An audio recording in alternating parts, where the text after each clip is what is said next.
Hi everyone, I'm Joanne and I'm a little camera shy, so I'm gonna work from behind the camera, and I'm working in my basement, so you're probably gonna hear my furnace, and I have my little stove crackling.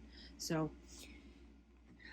I am going to upcycle these jeans. They're 36 by 30, and I'm gonna give them a new look. I've picked out some fabric. I actually had some in my stash, and I tried to coordinate the colors. And my ideas for these upcycling, I have to give credit to T. Myers, Tracy, because I was watching her videos on YouTube and I fell in love with what she was doing. And I'm so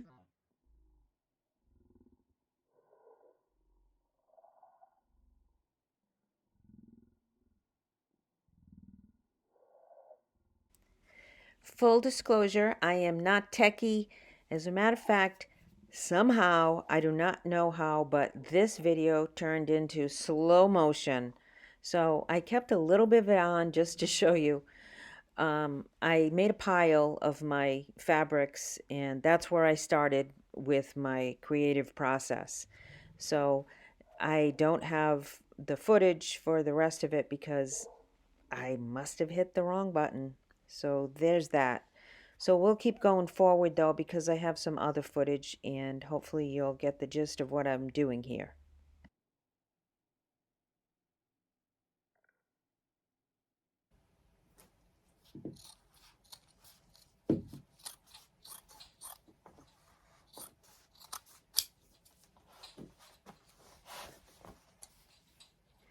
After I pick my fabrics, I decide to trim off the bottom of the pants and make them fray.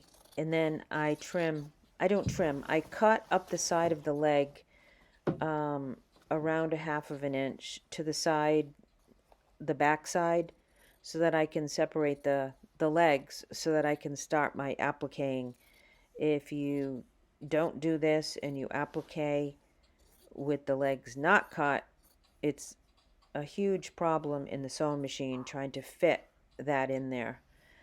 I got the buttonhole, the not the buttonhole, the belt loop up here, and I just cut it just to get it out of the way because otherwise it'll just get in the way when I try to sew it later on. So probably should have got my seam ripper out here, and I did do it for the other side, but for this side I just kept going, and then I just used my really good scissors and cut all the way to the end up to the waistline. And once that's done, then we can go to um, the other side and do the same thing. And then when both sides are done, now I'm going to try to get my, it's kind of like a palette. I'm getting my palette ready here.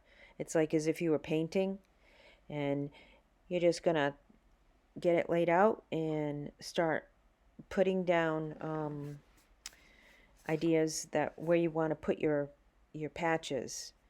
Now, the first thing you have to do is cut out some windows in your jeans, and you can get out a ruler and mark them, or you can just do what I did, which is just cut. I did learn a couple of things while I was doing this. One is that the longer the window that I make here, the harder it was for me to fill it in with the 5-inch squares that were pre-cut. So it wouldn't be a problem when you have, big pieces of fabric that you want to use. But I had these small squares that were something that I had purchased when I was doing quilting. So keep that in mind if you have a limitation on the size of your fabric when you're making your windows. And probably the more squarer or, shorter that they are, the easier it is. These pants, I obviously bought them from a thrift shop, and they're in pretty good condition except for this part up here, but this is the look that we're also going for. We're going for that frayed vintage look. And so I'm piecing my squares over the already frayed look that I have there. And I start off piecing from behind, and then I change it up. And you'll see, I pin, and I'm going to get my pins. And once I pin all those in place, then I decide it's a no-go for that.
Comes the fun part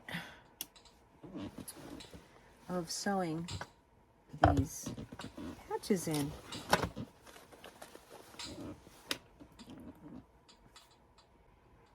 Okay, so here we go. Sewing the patches on.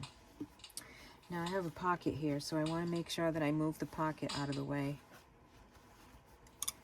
So I want to sew the pocket to the patch.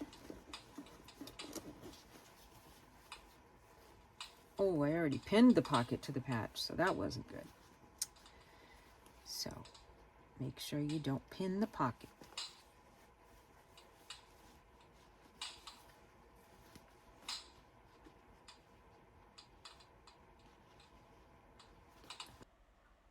I'm going to show you in this next clip just how long it takes to do a couple of patches. It's, I want to say, time consuming. It is time consuming, and as long as you're consuming your time and you're having fun, then that's good. Just be prepared that this takes a good amount of time because you have your pins that want to pinch you every move that you make. And you have to make sure that your work that you're sewing on is flat. If you don't keep it flat, and if you're trying to push it through the sewing machine too fast, then it's not going to work for you either. So there's many factors here. You have to stop and take your pins out, and you have to lift your lever and turn and push your whole piece through the sewing machine several times all throughout this process. And I wanted to give you some reality of how this project is going to go for you. It's going to be a little frustrating at times, but in the end, you're going to love it.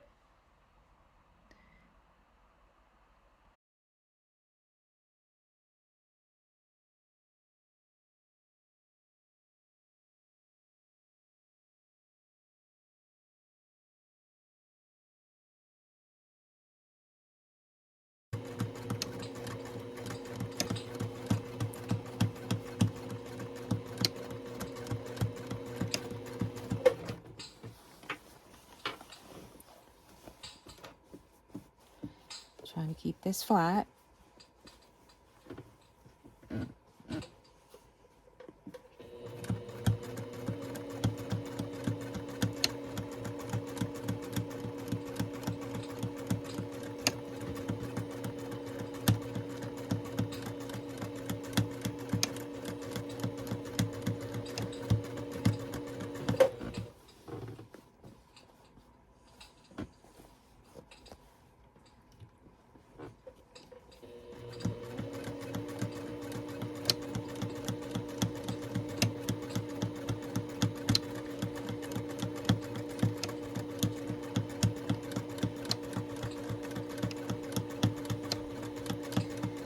Since these are kind of messy looking to begin with, that's the look.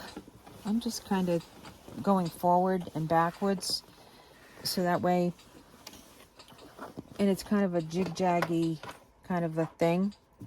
I think it'll work. I hope it'll work. Let's see.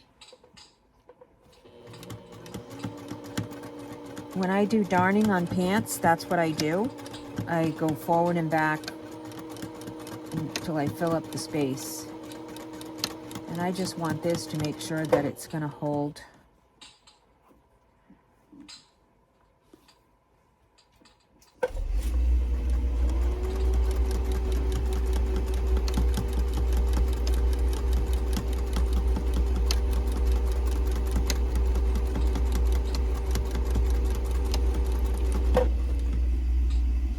It's going to look like I'm sewing with my eyes closed, but that's okay.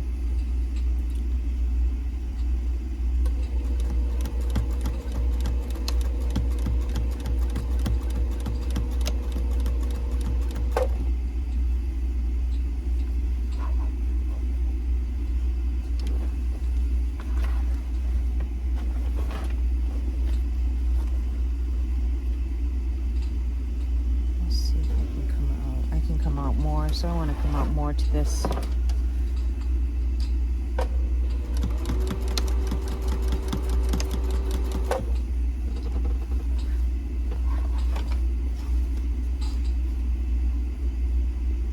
I decided to use the green thread because I like it better.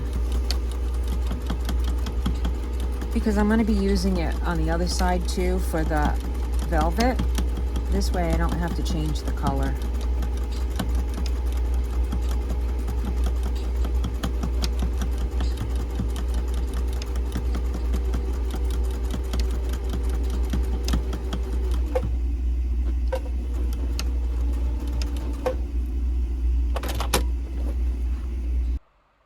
Now you can see just how time consuming it is, but you're getting the job done, so that's good.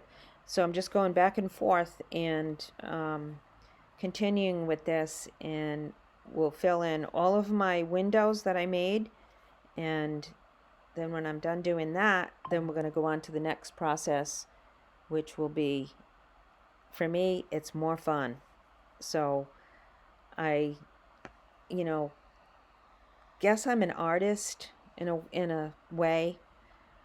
I don't like to claim that because I feel like artists are really, really good and creative, but you do become an artist as you're doing this. It's kind of artistic and it's fun. So have fun with this and put your patches on, and then we'll go to the next step. All right, now I have them all sewed, and this is what they look like. Trying to get you an overhead picture.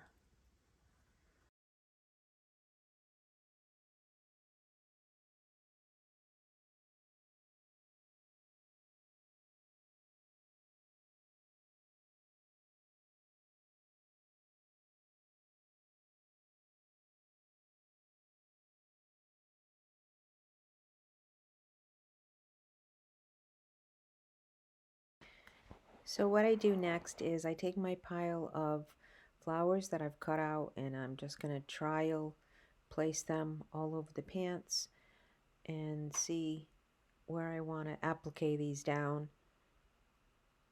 or even if I want to applique these down.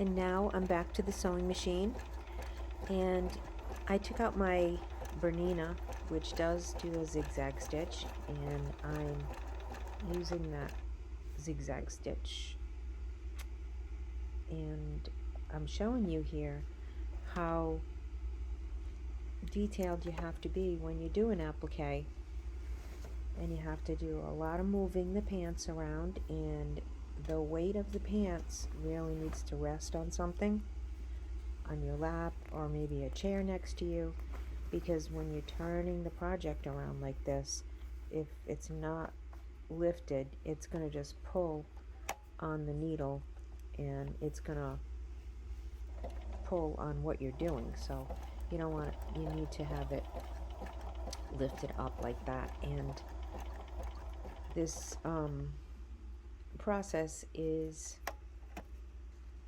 a long process, and you will be pinched by needles many times likely, but when you're done, it's going to be very rewarding. I fussy cut these pieces off of a yardage of fabric that I had, and I decided I didn't like the other flowers as much, and I went with these cotton, and I'm turning and turning, and I'm trying to hold the camera in this part. I was trying to get really close, and it didn't seem like I was doing such a good job with the camera there. I'm just trying to get you in close, but I think you get the idea. I'm zigzagging around the edge of the applique that I cut. Actually, it's not the edge, it's a little bit in from the edge because I want it to be able to fray when it's washed to give that shabby chic vintage look to it. So that's the close-up of the zigzag and running the machine. So now I'm just gonna do a little music and do some sewing.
The chemicals that take us higher. The night's young and it's just begun as she puts her hand in mine. We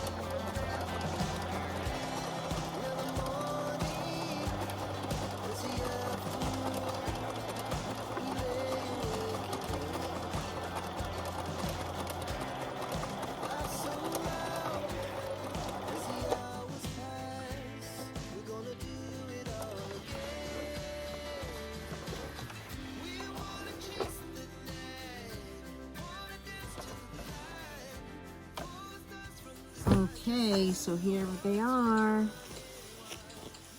Let's take them up. Now it's really cold at my house. Oh, there's some more strings. And my hands are, oh, there's more strings. My hands are sticking to the thread and like it won't come off. So I don't know, like, what to do about that. I have a little essential oil thing going to try to make some moisture in the air. I have a fake fireplace. It's electric, so it's not even like a wood stove where I can put something on it, water to boil, and I'm working in the basement. So if anybody has any suggestions. All right, go back to this. So I finished these and I sewed the sides. I can take the pin out of the pocket now that I won't sew the pocket in. All right, so I'll give you a look at what we got. Okay, so here we go. See, more threads, like they stick to my hands. Like I can't get them to get off my hands. And they're sticking to the pants too. All right, so let's get this. Let me show you what they look like.